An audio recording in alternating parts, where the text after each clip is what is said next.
دیکھو کہ اس دنیا میں اس وقت ہو کیا رہا ہے، اور اسی کے لیے وہ حدیث میں سنایا کرتا ہوں، آج تو یہ درس قرآن میں بات آ گئی ہے،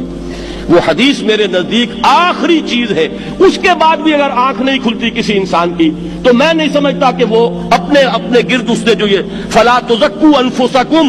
اس نے جو اپنے گرد تزکیہ نفس کا ایک مصنوعی حالہ بنا لیا ہے، کبھی بھی وہ اس حالے سے نکل سکے گا اگر اس حدیث سے بھی آنکھ نہ کھلی۔ اور وہ حدیث کیا ہے؟ مولانا اشرف علی تھانوی نے اس کو اپنے جو خطبات جمعہ ہیں ان میں نقل کیا ہے، بیہقی کی روایت ہے، اوحى اللہ عز وجل الی جبرائیل علیہ الصلوۃ والسلام ان اقلب مدینۃ کذا وکذا باہلھا، اللہ نے حکم دیا حضرت جبرائیل کو فلاں فلاں بستیوں کو الٹ دو اس کے رہنے والوں سمیت۔ قال فقال، حضور نے فرمایا، اس پر حضرت جبرائیل نے عرض کیا بارگاہ خداوندی میں، ان فیہا عبدک فلانا لم یعصک طرفۃ عین، پروردگار اس بستی کو الٹ دوں، اس میں تو تیرا فلاں بندہ بھی ہے جس نے کبھی پلک جھپکنے جتنی دیر بھی معصیت میں بسر نہیں کی۔ اب آپ اندازہ کیجئے، یہ جو ہے نا اپنے آپ کو رگڑنا اور مانجنا، اور پوری زندگی رگڑنے میں اور مانجنے میں لگا دینا۔ ہم بعض بزرگوں کے تذکرے میں سنتے ہیں اتنے اللہ والے تھے کہ ان کا گھوڑا بھی کوئی مشکوک دانہ نہیں کھاتا تھا، اور وہ خود جو ہے وہ انگریز کی عدالت میں بیٹھے ہوئے اور انگریز کی نوکری کر رہے تھے۔ یہ ہے وہ میکروسکوپک اور مائکروسکوپک کا عدم توازن، طاغوت کی چاکری کر رہے ہیں، انگریز کی ملازمت کر رہے ہیں، انگریز کے قانون کی تنفیذ کے اندر اعلی کار بن رہے ہیں، لیکن ذاتی تقویٰ اور ذاتی نیکی اور ذاتی للہیت جو ہے اس کا معیار یہ ہے کہ ان کا گھوڑا بھی مشکوک چارہ اور مشکوک کھانا نہیں کھا سکتا۔ یہ ہے وہ عدم توازن، اس کو نوٹ کیجئے گا، جس کو کہ اس حدیث میں محمد رسول اللہ صلی اللہ علیہ وسلم نے واضح کر دیا کہ حضرت جبرائیل عرض کرتے ہیں کہ اللہ فلاں بستی کو الٹ دوں، اس میں تو تیرا فلاں بندہ بھی ہے جس نے پلک جھپکنے جتنی دیر بھی معصیت میں بسر نہیں کی۔ ذاتی نیکی کا اب اس سے اونچا کوئی مقام کوئی شخص مجھے اگر بتا سکے تو میں اس کا مرید ہو جاؤں گا۔ اس سے اونچا کوئی مقام ہوگا کہ آنکھ جھپکنے جتنی دیر بھی کسی نے معصیت میں بسر نہیں کی،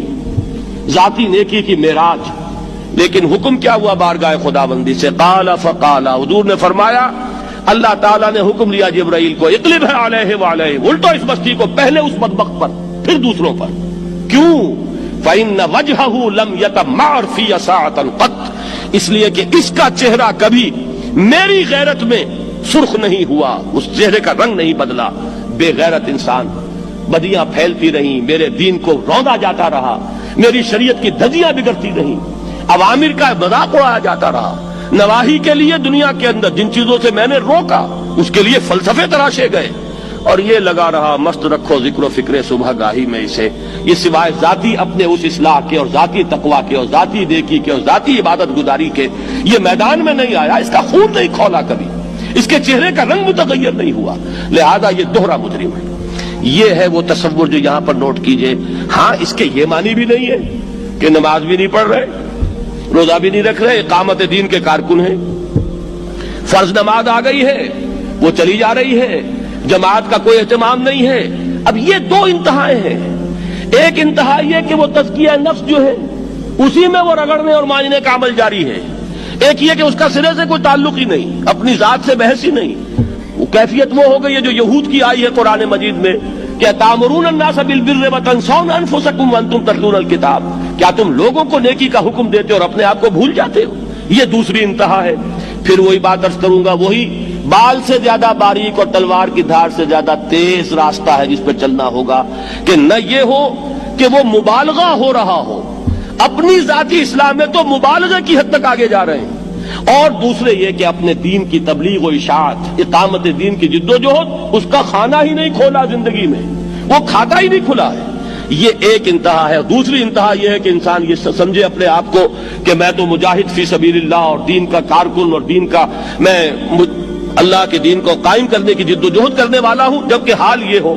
کہ جو کبائر ہیں وہ بھی زندگی میں موجود ہوں۔ ظاہر بات ہے فرض کا ترک کبیرہ ہے، نماز فرض چھوڑی تو کبیرہ گناہ کا ارتکاب ہو گیا، وہ تو کبائر میں آ جائے گا۔ فرائض کا ترک کر دینا کبیرہ گناہ شمار ہوگا۔